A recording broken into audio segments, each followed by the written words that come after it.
Hello students, आज हम start करने वाले हैं एक्सरसाइज 4.3 का क्वेश्चन नंबर 5। क्वेश्चन 4 तक हमने पिछली वीडियो में आपको सॉल्यूशन प्रोवाइड करा दिए हैं। अगर आपने वो वीडियो नहीं देख रखी है तो पहले आप वीडियो देख लें, उसके बाद आप एक्सरसाइज 4.3 का क्वेश्चन नंबर 5 से स्टार्ट करें। तो करते हैं स्टार्ट। क्या है क्वेश्चन, ज़रा देख लीजिए। क्वेश्चन में कहा है in a class test the sum of the Shefali's marks in mathematics and English is 30। मतलब सेफाली के मार्क्स मैथ्स और इंग्लिश में कितने हैं, दोनों का सम 30 है। ठीक है, तो एक के अगर मैं x मान लूँ किसी भी सब्जेक्ट के, लेट कर लेते हैं, let the marks in, fifth question में हम मान लेंगे let marks in English is equal to x। ठीक है, कितने मार्क्स हैं इंग्लिश में, x है। तो मैथ्स में कितने हो जाएंगे, मार्क्स इन मैथ्स, क्योंकि इंग्लिश में आपने x मार्क्स मान रखे हैं सेफाली के, तो मैथ्स में कितने हो जाएंगे 30 माइनस एक्स। क्यों? क्योंकि दोनों के मार्क्स का सम कितना है 30 है, तो एक में अगर x हो गए तो दूसरे में 30 माइनस एक्स। ठीक है भाई, ये हो गए। फिर आगे ये कहा है had she got 2 marks more in mathematics and 3 marks less in English, then their marks, the product of their marks would have been 210। मतलब ये कहा है कि अगर उसके मैथ्स में 3 नंबर, मैथ्स में 2 नंबर ज़्यादा और इंग्लिश में 3 नंबर कम हो जाएं तो उसके मार्क्स का प्रोडक्ट 210 हो जाता है। ठीक है, तो क्या करेंगे हम, देखिए मैथ्स में कितने नंबर ज़्यादा हुए, 2 नंबर ज़्यादा, तो मैथ्स में कितने थे पहले 30 माइनस एक्स। अब 2 नंबर ज़्यादा हो जाए तो 2 नंबर ज़्यादा का मतलब 32 माइनस एक्स रहेंगे, 2 ऐड हो गए। एंड उसने ये कहा है कि इंग्लिश में उसके कितने हो जाए, 3 नंबर कम हो जाएं। ठीक है, 3 नंबर लेस इन इंग्लिश, तो उसके मार्क्स का जो प्रोडक्ट हो जाएगा, तो 3 नंबर कम कर दीजिए x माइनस 3, तो मार्क्स का जो प्रोडक्ट होगा वो 210 हो जाएगा। ठीक है ना। अब यहाँ से क्या करेंगे, इन दोनों को मल्टीप्लाई करेंगे, एक क्वाड्रेटिक इक्वेशन आ जाएगी, उसको आप कैसे भी सॉल्व कर सकते हैं, चाहे आप middle term splitting method use करें, चाहे क्वाड्रेटिक फार्मूला। जो x की पॉजिटिव वैल्यू होगी वो आपका आंसर होगा। ठीक है, तो x की पॉजिटिव वैल्यू निकाल लेंगे, x की जो भी पॉजिटिव वैल्यू आएगी वो इंग्लिश में मार्क्स आ जाएंगे, और फिर मैथ्स में निकालने हैं तो 30 में से उसकी वैल्यू को माइनस कर देंगे। ठीक है भाई, तो हो गया ये। फिफ्थ क्वेश्चन इसी तरीके से कर लेंगे। सिक्स्थ क्वेश्चन पर आते हैं, the diagonal of rectangular field is 60 metre more than the shorter side. एक रेक्टेंगुलर फील्ड है, इसका डायामीटर कौन सा होगा, ये होगा भाई डायामीटर, सॉरी डायगोनल, डायामीटर तो सर्किल में होता है। तो diagonal of a rectangular field is 60 metre more than the shorter side. सबसे छोटी साइड से 60 मीटर ज़्यादा है, तो सबसे छोटी साइड कौन सी है भाई, यही है। इसको x मान लूँ तो ये कितना हो जाएगा 60 प्लस एक्स। तो हमने क्या करा, ब्रेथ मान ली। तो सिक्स्थ क्वेश्चन में मैं क्या लिखूँगा, let breadth equals to, breadth कितनी मान ली भाई हमने, x मीटर। तो इसका डायगोनल कितना हो गया, डायगोनल हो गया इसका 60 plus X metre, 60 plus X metre. ठीक, अब आगे क्या कहा है इसने, आगे ये कहा है if the longer side is 30 metre more than the shorter side. Longer side shorter side से 30 मीटर ज़्यादा है, तो लॉन्गर साइड ये है, ये शॉर्टर साइड से 30 मीटर ज़्यादा है, तो x प्लस 30। ठीक है, तो हम लेंथ को लिख देंगे, लेंथ कितनी हो गई भाई, इसकी लेंथ हो गई x प्लस 30 मीटर। क्लियर, यहाँ तक समझ में आ गया। ये लेंथ आ गई, यहाँ पर डायगोनल आ गया, ये इसकी ब्रेथ हो गई। ये तीनों चीज़ें हमने निकाल दी हैं। अब उसने पूछा फाइंड, क्या करना है इसकी, find the side of the field. इस फील्ड की साइड निकालनी है हमें। ठीक है, साइड मतलब लेंथ और ब्रेथ दोनों निकालनी है। ठीक है, तो यहाँ पे देखिए ये राइट एंगल बन रहा है, ये राइट एंगल हो गया। अच्छा, ये इसकी ब्रेथ है तो ये भी ब्रेथ होगी, तो ये भी x होगी। एक राइट एंगल ट्राइंगल में आप जानते हैं कि hypotenuse square equals to perpendicular square plus base square, ये पाइथागोरस थ्योरम होती है। तो लगा देते हैं Pythagoras theorem, using Pythagoras theorem. ठीक है, पाइथागोरस थ्योरम यूज कर रहे हैं आप लोग। तो क्या होगा, हाइपोटेनियस का स्क्वायर मतलब 60 प्लस एक्स का square is equal to perpendicular square means x square plus base square. Base क्या है यहाँ पे, एक्स प्लस 30। ठीक है ना। अब ये आप ओपन कर लेंगे, यहाँ पे a प्लस बी का स्क्वायर लग जाएगा, यहाँ भी a प्लस बी का स्क्वायर लग जाएगा, जो कट रहा है वो काट देना आप। और x स्क्वायर में क्वाड्रेटिक इक्वेशन बन जाएगी, x की टर्म में क्वाड्रेटिक इक्वेशन बनेगी। ठीक है, उसको सॉल्व कर लेंगे, उसे सॉल्व करने से आपको x की वैल्यू मिल जाएगी। जो भी x की पॉजिटिव वैल्यू होगी उसी को आप लेंगे, निगेटिव वैल्यू को आप निगलेक्ट कर देंगे। ठीक है, तो x की पॉजिटिव वैल्यू निकाल के यहाँ से आप क्या करेंगे, x क्या है यहाँ पे, ब्रेथ मिल जाएगी आपको। तो लेंथ कितनी होगी, x में 30 और ऐड कर देना, लेंथ आ जाएगी। ठीक है, इसको कंप्लीट कर लेंगे आप लोग। अब क्वेश्चन नंबर 7 पर चलते हैं जरा।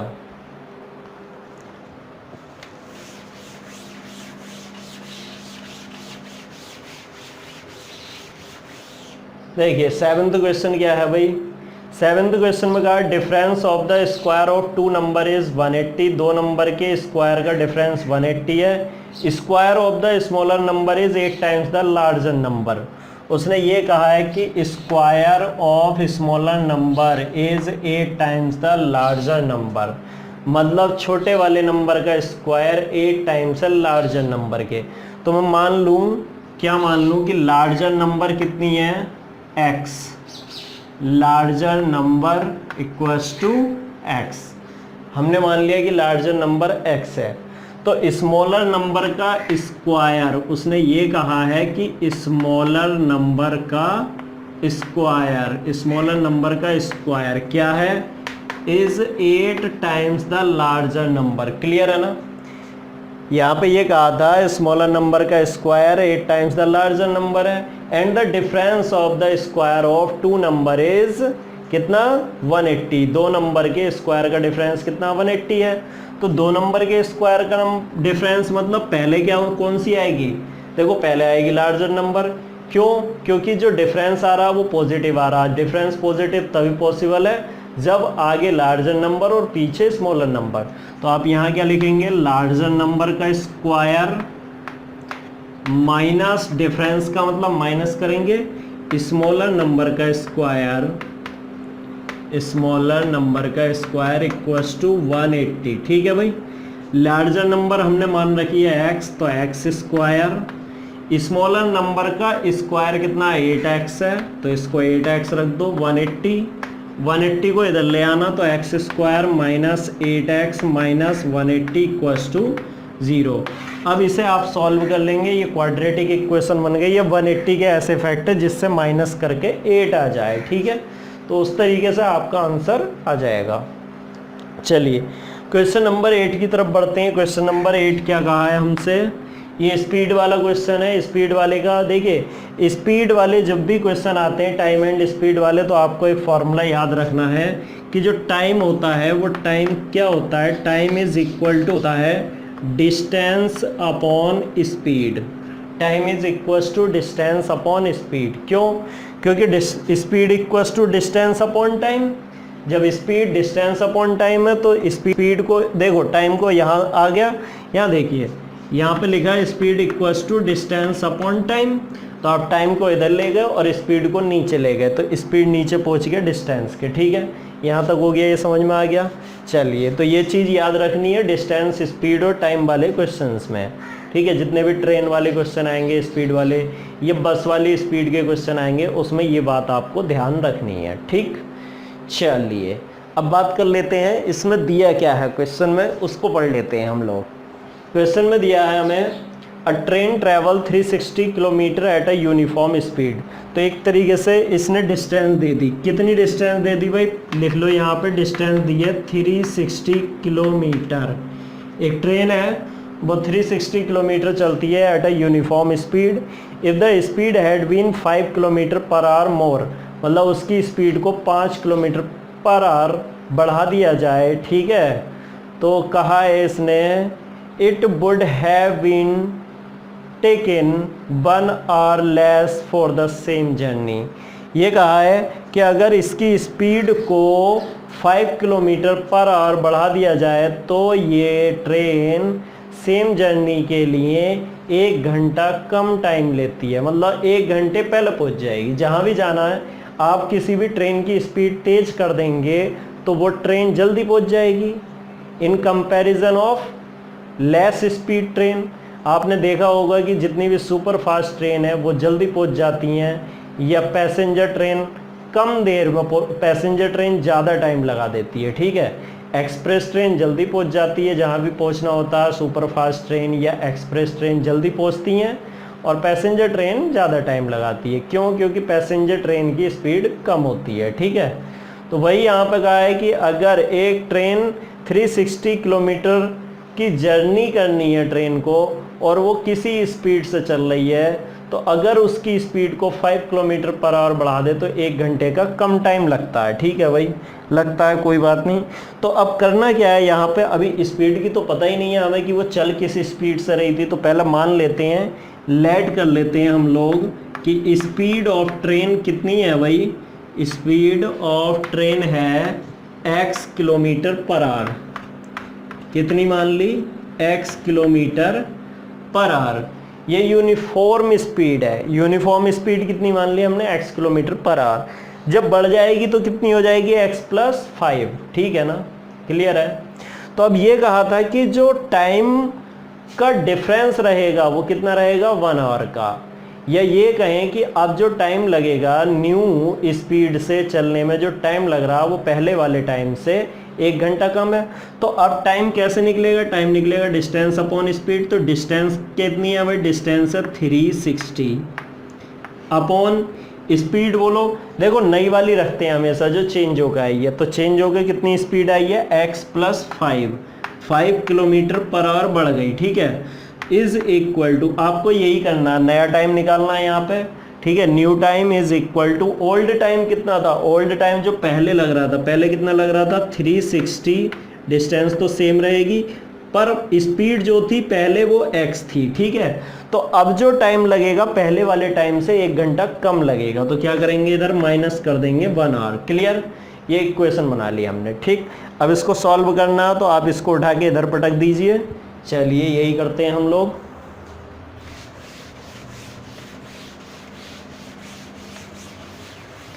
देखिए भाई, इसको इधर उठा के ले आते हैं तो इधर हो जाएगा आपका 360 upon x + 5 minus 360 upon x is equal to, उधर चल रहा -1।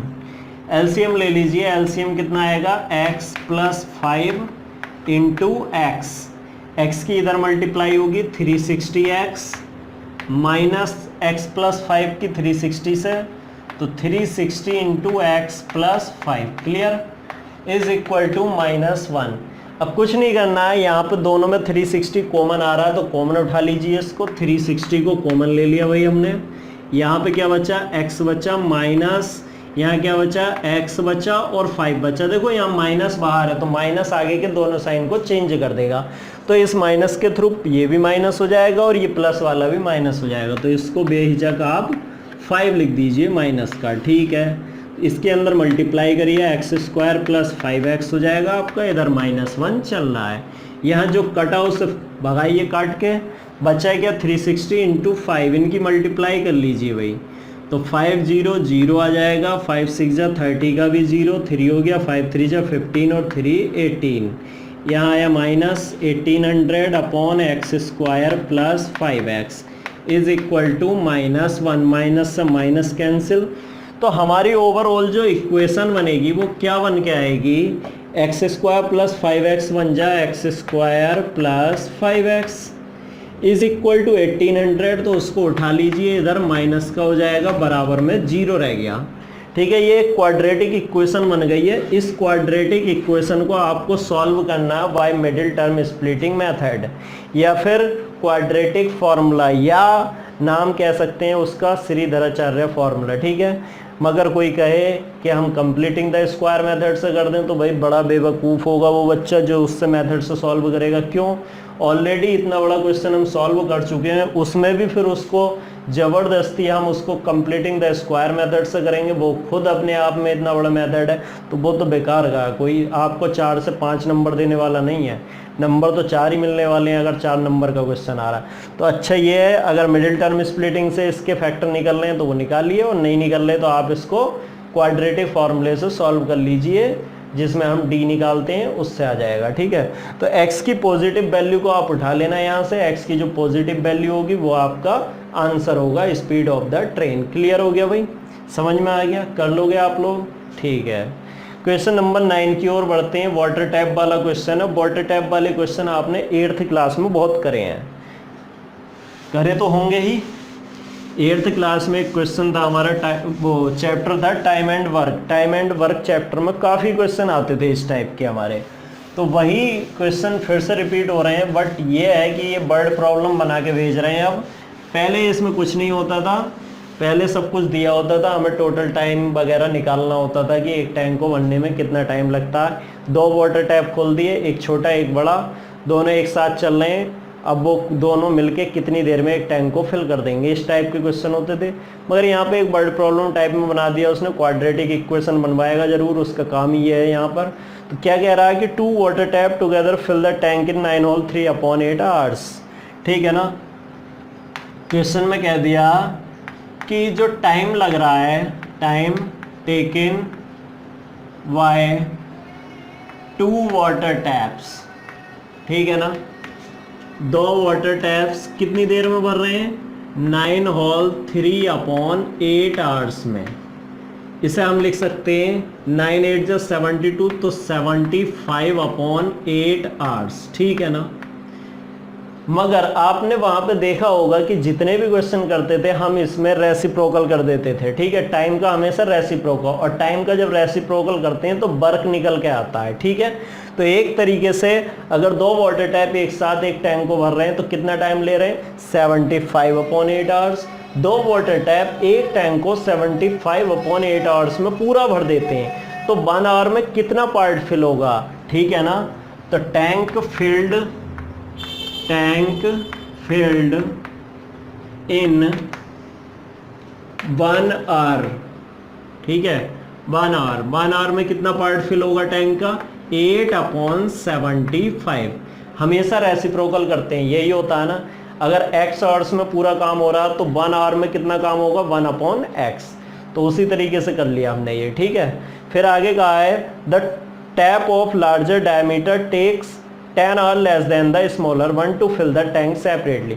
उसने कहा जिसमें लार्जर डायमीटर है, मतलब जो मोटा पाइप है, वो 10 आवर्स लेस टाइम लेता to fill the tank separately. मतलब अगर दोनों टैप को अलग अलग खोला जाए तो जो मोटा वाला पाइप है वो 10 घंटे पहले भर देगा टैंक को। साफ साफ बात ये दी है। ठीक है ना, तो हम क्या लिखेंगे? एक का तो मानेंगे ही किसी का, मान लेंगे एक का टाइम x है, तो दूसरा कितने टाइम में भर रहा होगा? x माइनस 10 आवर में।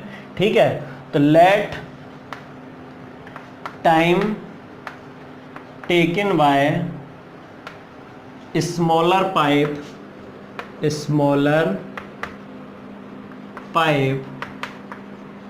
Is equal to x hours.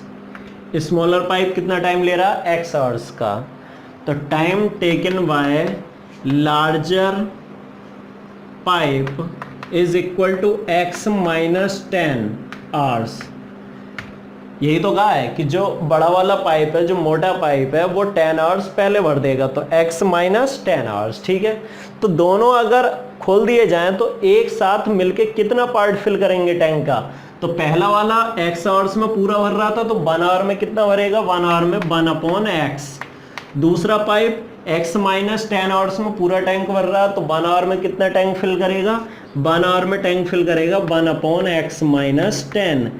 ये दोनों मिलके टैंक को कितना भर रहे हैं? दोनों मिलके भर रहे हैं। कितना भर रहे हैं भाई?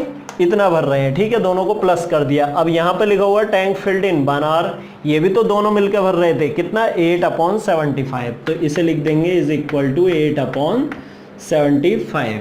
इसके बाद आप एलसीएम लेके इस इक्वेशन को सॉल्व कर लेंगे। ठीक है, ये आराम से हो जाएगा। क्वेश्चन नंबर 10 देख लेते हैं। अच्छा, यहाँ से आप x की वैल्यू निकाल लेना है। x की वैल्यू निकाल के आप स्मॉलर पाइप का निकाल लेंगे कितना टाइम ले रहा है, और जब लार्जर का पूछा होगा तो 10 माइनस कर देंगे उसमें से। ठीक है भाई, क्वेश्चन नंबर 10 पे आ जाते हैं। क्वेश्चन नंबर 10 में क्या कह रहा है, वो भी एक्सप्रेस ट्रेन वाला ही है क्वेश्चन। एक्सप्रेस और पैसेंजर ट्रेन का है, तो ऑब्वियसली एक्सप्रेस ट्रेन पहले पहुंच जाएगी पैसेंजर ट्रेन से।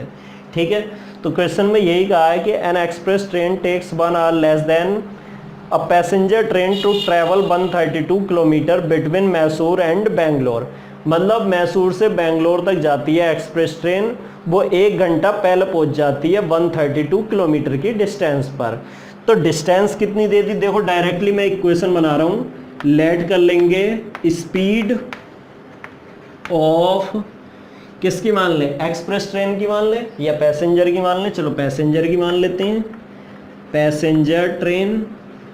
पैसेंजर ट्रेन की स्पीड कितनी मान ले, x kilometre per hour. Passenger train की speed x kilometre per hour है। तो देखिए करेंगे क्या, 132 किलोमीटर की डिस्टेंस। ठीक है, अब एक्सप्रेस ट्रेन कितनी पहले पहुंच जाती है, 1 आवर पहले पहुंच जाती है, जबकि जो स्पीड है एक्सप्रेस ट्रेन की, ठीक है, वो क्या है 11 kilometre per hour more than that of passenger train. इसने कहा है स्पीड ऑफ एक्सप्रेस ट्रेन, जो एक्सप्रेस ट्रेन की स्पीड है, स्पीड ऑफ एक्सप्रेस ट्रेन वो कितनी है, x plus 11 kilometre per hour. Express train की speed x plus 11 kilometre per hour है। ठीक है, 11 किलोमीटर पर आवर ज़्यादा है, तो इसका टाइम कैसे निकलेगा, एक्सप्रेस ट्रेन कितना टाइम लेगी ये कैसे निकालेंगे, डिस्टेंस अपॉन स्पीड। स्पीड कितनी है, x प्लस 11, और जो पैसेंजर ट्रेन टाइम ले रही है वो कैसे निकालेंगे, 132 अपॉन इसकी स्पीड, पैसेंजर की कितनी है x। तो ये कहा था एक्सप्रेस ट्रेन पैसेंजर ट्रेन से 1 घंटा पहले पहुंच जाती है, तो माइनस कर देंगे 1। अब इसको बिल्कुल सेम वे में सॉल्व कर लेंगे जैसे हमने क्वेश्चन नंबर कौन सा सॉल्व करा था भाई, क्वेश्चन नंबर 8। बिल्कुल क्वेश्चन नंबर 8 की तरह से इसको सॉल्व कर लेंगे। इसको इधर माइनस में ले आएंगे और एलसीएम वगैरह लेकर के क्वाड्रेटिक इक्वेशन तैयार कर लेंगे आप लोग। ठीक है, तो एक क्वेश्चन और बचा है मेरे ख्याल से, उस क्वेश्चन को आप लोग कर लेंगे। ठीक है, क्वेश्चन नंबर 11। क्वेश्चन नंबर 11 में क्या है, उसमें कहा है sum of the area of 2 square field is इतना and the difference of perimeter is 24 metre, find the sides of 2 squares. तो स्क्वायर का पेरीमीटर कितना होता, 4 इंटू साइड होता, उससे एक इक्वेशन बन जाएगी। ठीक है, एरिया का उन्होंने सम दिया हुआ है। ठीक, तो आप एक क्वाड्रेटिक इक्वेशन बना के सॉल्व कर लेंगे। जो भी आंसर आएगा आप कमेंट में मुझे ज़रूर बताना, और अगर प्रॉब्लम आ रही है तो कमेंट करके बताना, अगली वीडियो में हम उसका सॉल्यूशन भी आपको प्रोवाइड करा देंगे। ठीक है, थैंक यू।